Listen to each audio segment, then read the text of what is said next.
Yo me llamo Ricardo Cohen, firmo como Rocambole,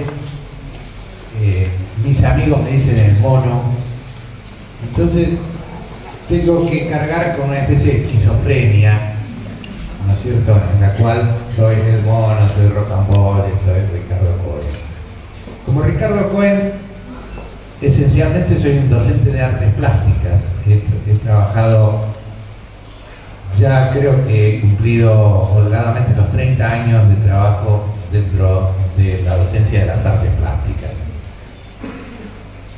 En un principio supe ser, como muchos de ustedes, estudiante de arte, y en un principio todavía más atrás supe ser un bebé, aunque ustedes no lo crean. Supe ser un bebé que alrededor de los 2 años, como los bebés de la Argentina, los bebés de Australia, o los bebés esquimales, o los del África, alrededor de los 2 años, empecé a trazar dibujos, porque hay una actividad que hacen los bebés de los 2 años y medio, que es dibujar. Entre otras cosas, entre un par de cosas, hay otras 2 cosas que aprenden los bebés a los 2 años y medio. Esto siempre lo digo en mi charla. Los bebés a los 2 años o 2 años y medio aprenden, por ejemplo, a hablar. ¿Qué actividad más importante sería la de hablar? La que hace de un ser humano un ser humano. O sea, la comunicación oral es lo que de repente ha hecho trascender al ser humano como más allá de los seres vivos que habitan el planeta Tierra. Todo el lenguaje ha construido toda la cultura de la humanidad. Esta otra cosa importante que hacen los bebés a los 2 años y medio es caminar, la motricidad, ¿no es cierto? O sea, aprenden a moverse, una cosa de indudable importancia. Ahora, es notable que la otra cosa que hacen, misteriosamente, que no se sabe todavía qué importancia tiene, es que a los 2 años y medio, cuando a un bebé se le da algo que pueda producir un trazo, el bebé empieza a dibujar. Empieza a dibujar, hace ovillitos. Quizás aquellos que han tenido hijos han visto los ovillitos, esos ovillitos que hacen los niños, los bebés. Y tal vez recuerdan, algunos recordarán que los hacían cuando eran niños. Esos ovillitos se van transformando bastante rápidamente, porque alrededor de los 5 años un niño puede hacer cualquier cosa a nivel gráfico. Yo lo he visto en ejemplos. Uno le dice a un niño de 5 años, hagamos una ciudad. Los niños de 5 años no tienen ningún problema. Toman el lápiz, hacen edificios, autitos, tanques de guerra, aviones, lo que fuere, sin ningún problema. Incluso hacen figuras humanas, hacen algunos esbozos de las figuras, ¿no es cierto? Y también sé que algo pasa entre los 5 y los 12 años, que el 95% de los seres humanos olvidan esa maravillosa habilidad que han adquirido. Probablemente entre los 5 y los 12 años ocurra algún fenómeno de la cultura que podríamos llamar la educación formal, la escuela primaria. Entonces aparece no me sale, etcétera, etcétera. Siempre digo lo siguiente, me parece que la intención de la educación es casi siempre preparar un individuo para un mundo.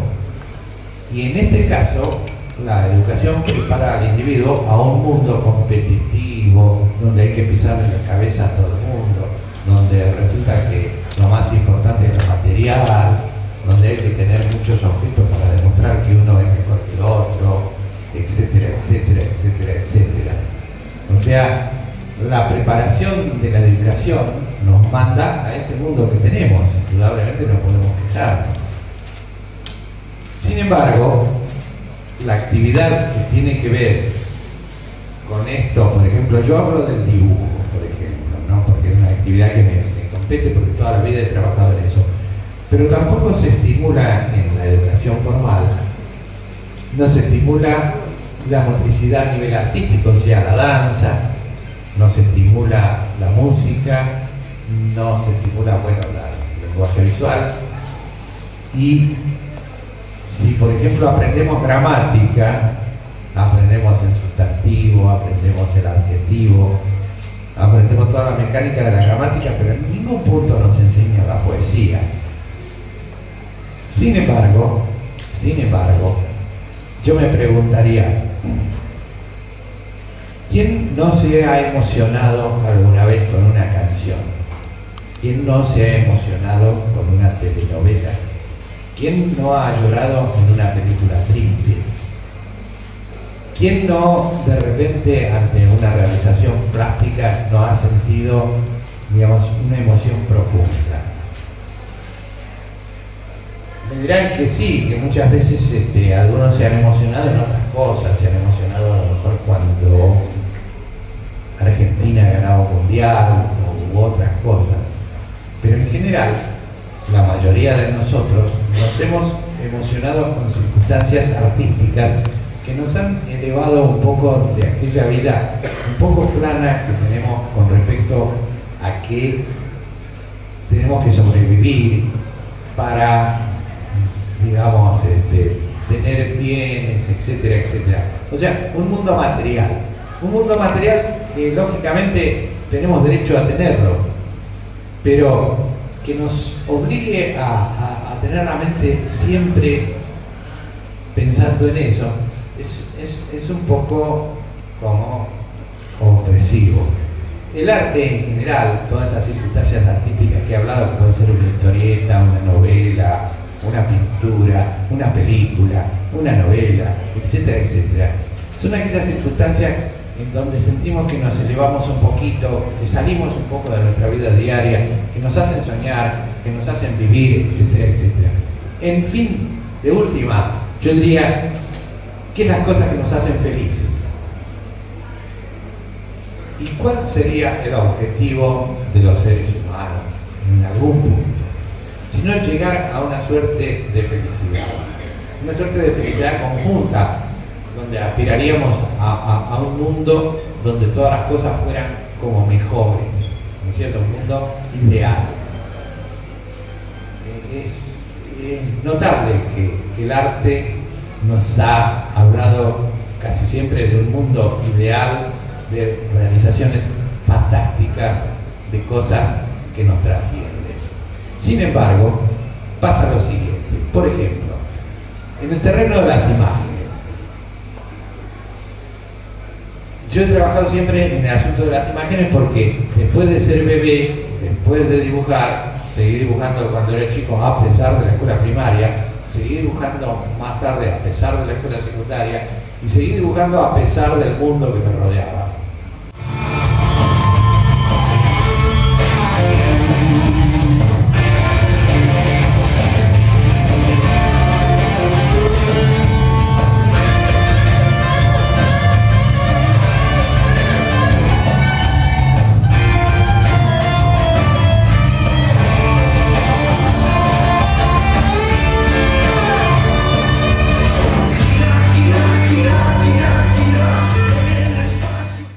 Pensado que las situaciones del arte eran justamente esas, las que acabo de decir, aquellas que nos hacen trascender y que son un epifenómeno de todo lo que hacemos en el mundo, o sea, un resultado. Es dable y es lógico que, por ejemplo, las circunstancias artísticas, los fenómenos artísticos, se deprimen en las épocas de crisis y empiezan a crecer en épocas de abundancia. O sea, en épocas de guerra generalmente el arte desaparece o se agrupa en grupúsculos pequeños, resiste. El arte siempre resiste de todas maneras. Pero, digamos, cuando hay una situación social donde empiezan la justicia, la solidaridad, aquellas cosas que aspiramos empiezan a funcionar, es donde el arte, digamos, adquiere un cierto impulso. Me gustaría decir que de repente como sociedad estamos yendo por ese camino. Me gustaría pensarlo, estoy viendo signos dentro de los jóvenes donde de repente el arte es cada vez más importante. Últimamente se ha hablado mucho, por ejemplo, había cierto debate la semana pasada acerca del arte callejero. A mí me reconforta pensar que los jóvenes piensen en pintar cosas. Es más, me han consultado algunos medios y dije, y a mí me gustan más los trenes pintados por los chicos que los trenes que vienen pintados de fábrica. Pero bueno,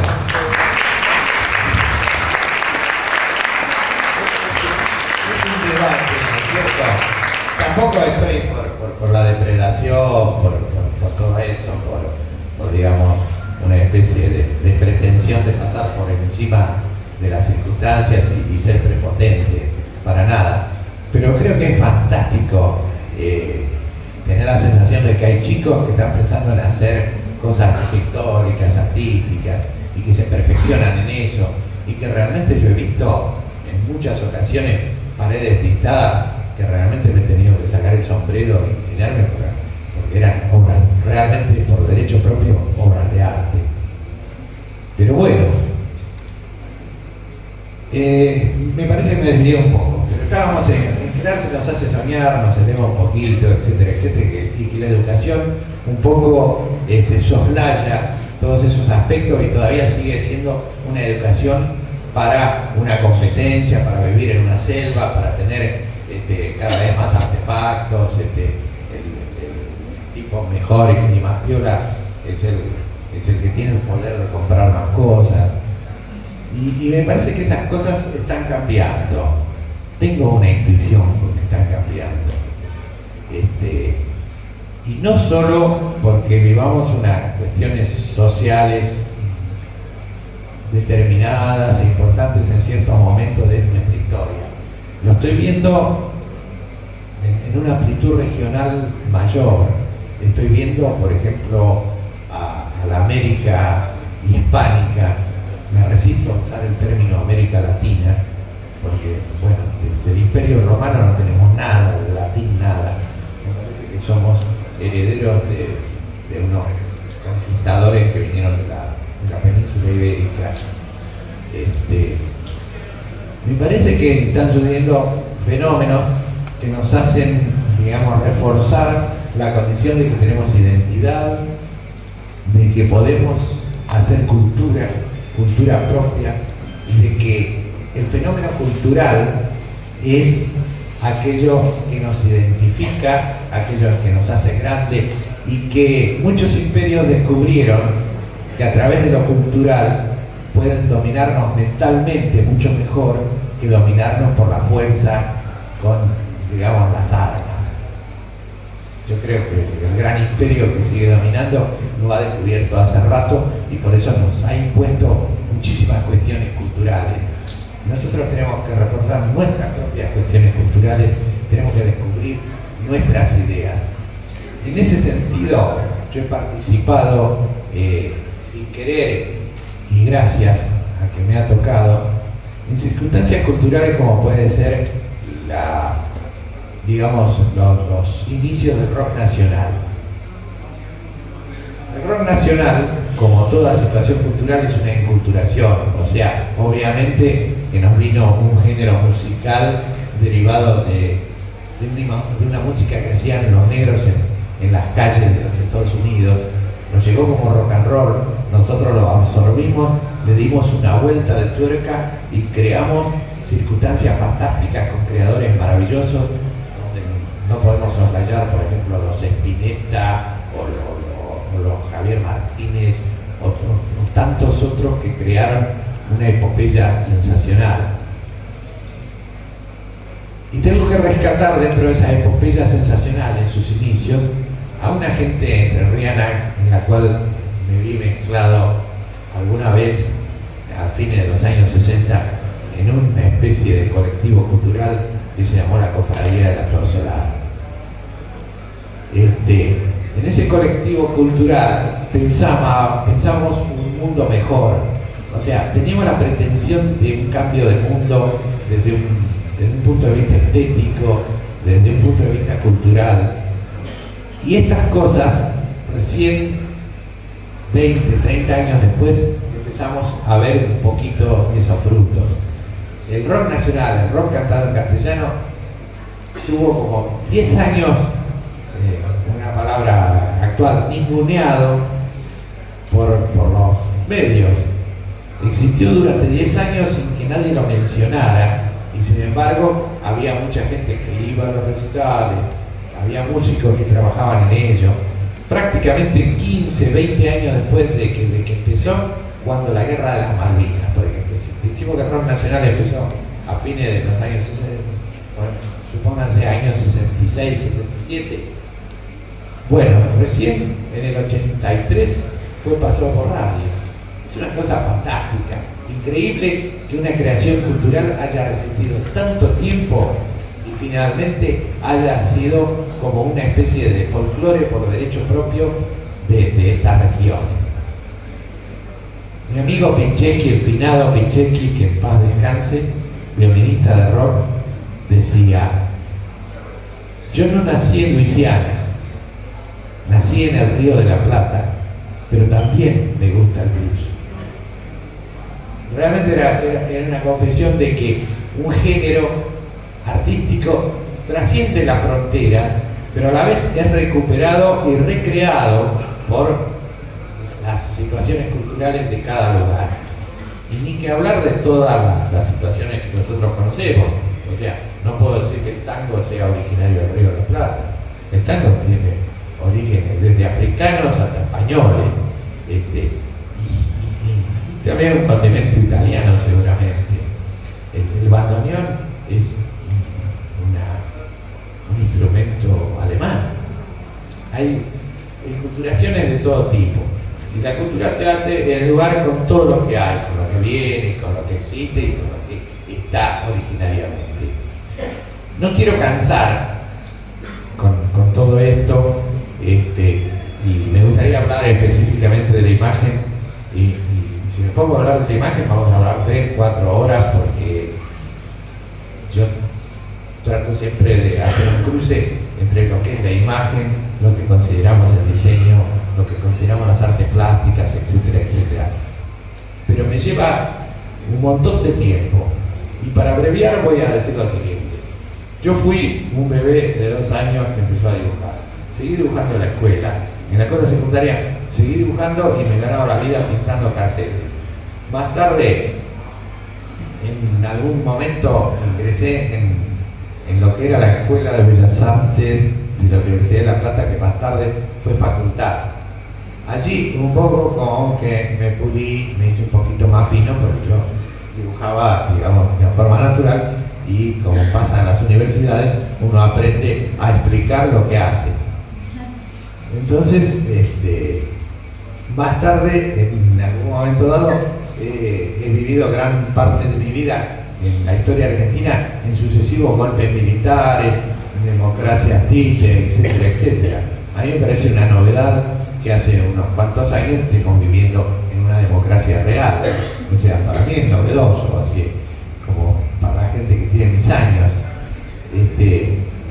En algunos momentos de mi carrera universitaria con respecto a las artes plásticas, hubo golpes militares que me obligaron a irme de la facultad. Y en un caso me fui con algunos amigos donde convivimos en una casa, armamos una comunidad, vinieron gente que no eran específicamente de la Facultad de Bellas Artes, sino también gente que venía de periodismo, gente que venía del teatro, de esto y lo otro. Una especie de colectivo cultural, como ya lo llamaríamos hoy, en una casa que podríamos llamar un centro cultural. y que esa casa, a lo largo de la historia, ahora la podemos definir como una especie de faro o de advertencia acerca de las circunstancias de tensión que iban a venir en un futuro, de tensión sobre el alma humana. En aquella época hablábamos, por ejemplo, de contaminación y de ecología y nos miraban como chiflados. Hablábamos de la igualdad de los sexos. En la cofradía de la Flor Solar todos lavaban los platos y nos miraban como chiflados. Digo, todos lavaban los platos, hombres, mujeres, niños, no pueden. Entonces, hoy día cuando vemos que la contaminación ambiental es una cuestión del Estado, decimos, bueno, la cofradía de la Flor Solar fue una advertencia. Cuando hoy vemos leyes de igualdad, decimos, bueno, la cofradía de la Flor Solar fue una advertencia. Entonces, para terminar un poquito y después mostrar unas imágenes, porque me resulta un poco tedioso para mí mismo simplemente hablar y no mostrar cosas, quiero aprovechar que estoy en Paraná y en Entre Ríos para auto-homenajearme o homenajear a la gente de la cofradía de la Flor Solar. Y me gustaría que la gente, aquellos sobrevivientes de la cofradía que estamos acá, que por favor vengan así nos abrazamos un poquito.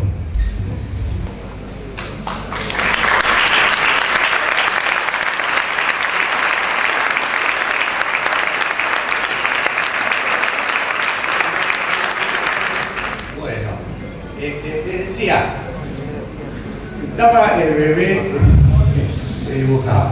Después sucedieron muchas cosas. Este asunto, en algún momento que estuve en la Escuela de Bellas Artes, desertamos, armamos esto de la cofradía con un grupo de amigos talentosos y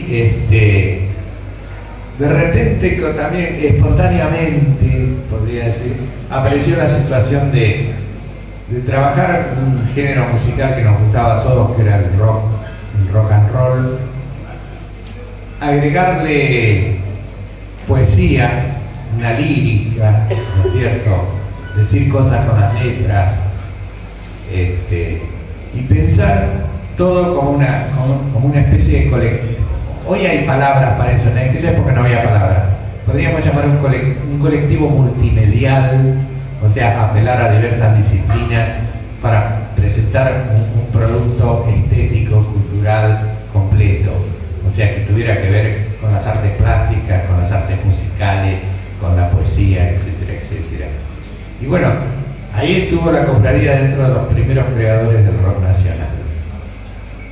Más tarde pasaron sucesivas situaciones en las cuales viví. La cofradía duró entre el verano de 1967 y el verano de 1972.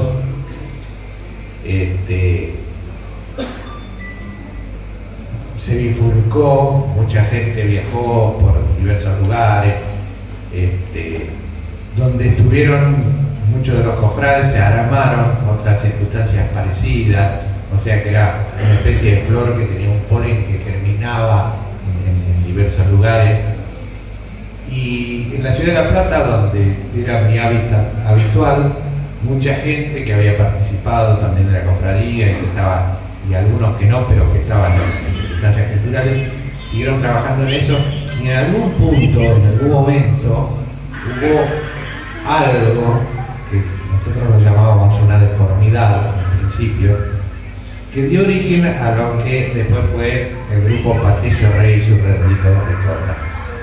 Mucha gente que estuvo también vinculada con la cofradía estuvo participando dentro de este grupo, que le tocó vivir una de las épocas más odiosas, negras y pesadas de la historia, que fue la última dictadura militar.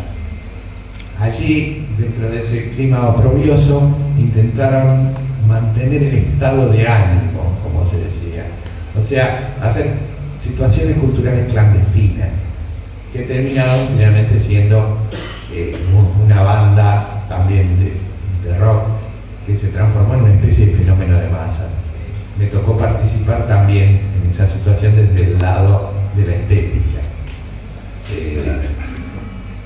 La gráfica musical, por ejemplo, fue el territorio donde me pude mover con cierta comodidad, porque yo siempre estaba vinculado a la parte artística, gráfica, visual, etcétera, etcétera. Entonces pude trabajar dentro de todos esos caminos. Entonces ahora lo que voy a hacer va a ser pasarles a lo mejor algunas imágenes y después los voy a invitar a seguir mirando la muestra, donde hay una especie de agrupación de imágenes de todas las épocas en las cuales se trabaja.